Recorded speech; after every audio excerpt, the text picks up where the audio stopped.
Hello one and all, and welcome to another Workbench Wednesday. Now today there's a lot on the table. There's a few things I want to show you, and I'm going to throw that guy violently to the table. But I actually want to start today with a history lesson, because it's going to kind of tie into this big thing you see here. Now back in the day, there was actually an imprint from Games Workshop called Warhammer Historical. And some of you might remember it, but if you've never come across it, what it was taking game systems like Warhammer Fantasy Battles or the Lord of the Rings strategy battle game and adapting them to historical topics. Now, this worked super well, and a couple of the game systems I think are still out there being played, which is really cool. By far, though, the coolest one, at least by my opinion, was Legends of the Old West, which was a total conversion of the Lord of the Rings system for gunfighters and horseplay and all that sort of stuff. Because, at least from my perspective, I always thought the Lord of the Rings system was probably one of the best which Games Workshop has ever produced. It deals with heroes and small-scale action really well. When it gets into the realm of bigger battles, it starts being a little bit unwieldy, but the core of the system itself, I think, it is perfect. It's wonderful.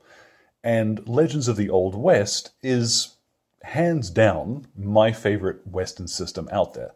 Now there are others. There is Dead Man's Hand, for example, or Fistful of Lead from Wiley Games, both of which I thoroughly recommend. But if you can find PDFs for Legends of the Old West, give them a flick through, because it was an absolute genius bit of conversion and design, and I love it. You know, it works so well. So when recently doing up these guys for the Kickstarters, I really got the urge for some Western gaming. Now, ages ago, and I mean probably a couple of years ago now, I painted a couple of gangs, let's say. And just a couple of examples there. On the left side is one of my outlaws, and on the right is one of the lawmen. Now this fella, he is from the Artizan range, and they've got a huge range of Western figures. This fella, he came from the Dead Man's Hand Lawmen box, but I've also supplemented both of these with more Artizan figures and some of the cobblestone castings. The cobblestone stuff tends to be a little bit short by today's standards, but works perfectly well for civilians and stuff. And if you're playing lawmen with Legends of the Old West, you're probably going to want a vigilance committee of a sort. So I had a lot of fun with these. They're really quite simple. Both of them were dipped, giving the army painter a quick shade enamel dip, but they've turned out really well. And for ages, Westerns, you know, it gets in your blood after a while. Which brings me to this monstrosity here. Now this print is the general store from printablescenery.com, and they do wonderful stuff. It is all support free. I have got one or two things still to work out with my printer, but for ages, my FDM printer, I have been getting terrible results, which is why there's two different colors here. This was printed a little over a year ago. The white stuff has all been printed recently. You ever fix a problem accidentally? Because when I was looking through the settings, my print settings, I just stumbled onto realizing that my retraction extra prime amount had been somehow set to 0, when it should be set to 0.064. And then suddenly I could print again, and I have never been so damn annoyed at finding the solution to a problem when it was a fraction, a tiny fraction, and finally my machine is working again. But why these are cool is it's all modular. There's interiors. I can lift the things off. I've glued... Well, that wasn't supposed to happen, but that's not glued on. That's fine. I've glued the two sides of the general store together so that they're a little easier to store. But the stuff itself, you see, it's wonderfully detailed, printable scenery. Yeah, great stuff. If you've got an FDM printer, like an Ender 3 or something, this is my go-to for a lot of my scenery. A lot of my World War II stuff comes from them as well. And yeah, I'm really looking forward to throwing a primer on this and getting painting. Really excited to finally have that fixed. So tomorrow is my lovely wife, Mrs. Sledge, and we play a weekly game night. And tomorrow we're going to be playing Frostgrave. And I have not had a painted wizard for entirely too long. So I printed off this wizard here. I'll pop the link to him in the description. if he looks familiar, I'm sure I couldn't force a comparison, you know, but I think he's brilliant. I'm really looking forward to painting him. I might do him on camera tomorrow. We'll see how that pans out. I love them. Anyhow, if you remember the tiny tank from last week, here is the Enlisted Infantry that goes with that. I've not actually painted any 6mm stuff in a while, so it was a lot of fun. I literally, if I grab the other stick over here, painted them on the supports, you know, and then just clipped their feet.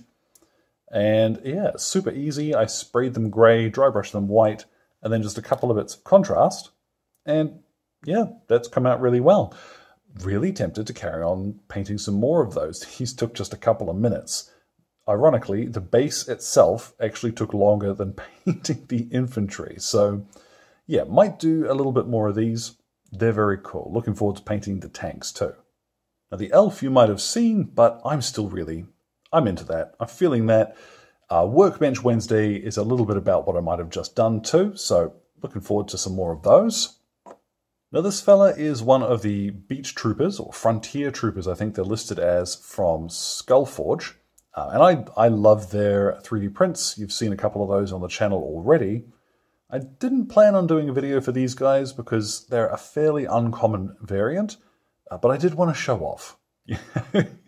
Despite the best of intentions, sometimes your ego gets a little better, and I wanted to show them off. So if you are interested, I probably wouldn't do a whole video on them, but I can print off another one and do a quick, comparison on how I got the armor color.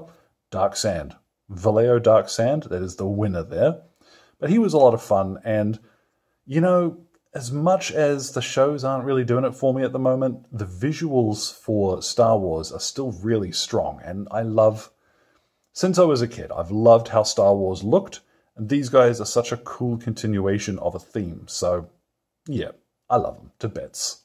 And then finally for this week, I've got to clear the table for a second because I've got something inordinately huge to put down. Now, it might not look like much, but this is one of the new Spartan tanks for the Horus Heresy. And I had mentioned on Twitter that, I wasn't going to pick up the starter box because I just can't afford it. Even with the support of my wonderful patrons, man, that's a pretty decent outlay. And yeah, so I was going to miss out, essentially, until the Spartan came out separately. But Lee, who you'll see, I love this sticker, eh? I've got to find something really cool to put this on. But Lee got in touch and just inordinately kindly offered, hey, do you want a Spartan? I've got one going spare. So, I have a Spartan. And Lee also very cleverly thought to include the instructions. Otherwise, I would have been in some real trouble with this monstrosity. So I was planning on doing a video for it this week. As you'll see, I haven't had the courage to start assembling it yet. And that's kind of what I wanted to save to last.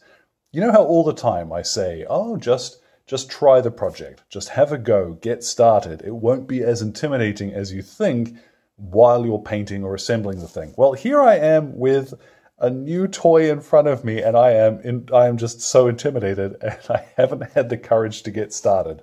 So, as ever, I have extremely good advice that I am also extremely good at not following. So, yeah, the coming days, I think over the weekend, I'm going to assemble this huge thing.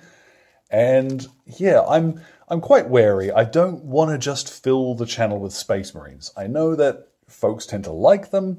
And I mean, from the perspective of a YouTube creator, yes, Space Marines are a guaranteed view monster, as it were, but as much as I like them too, I want to do some other stuff at the same time. So this next week, I need to decide whether or not I am going to paint the interior. I normally don't, and I think that would upset some people with the Spartan. So yeah, I got to think on that one.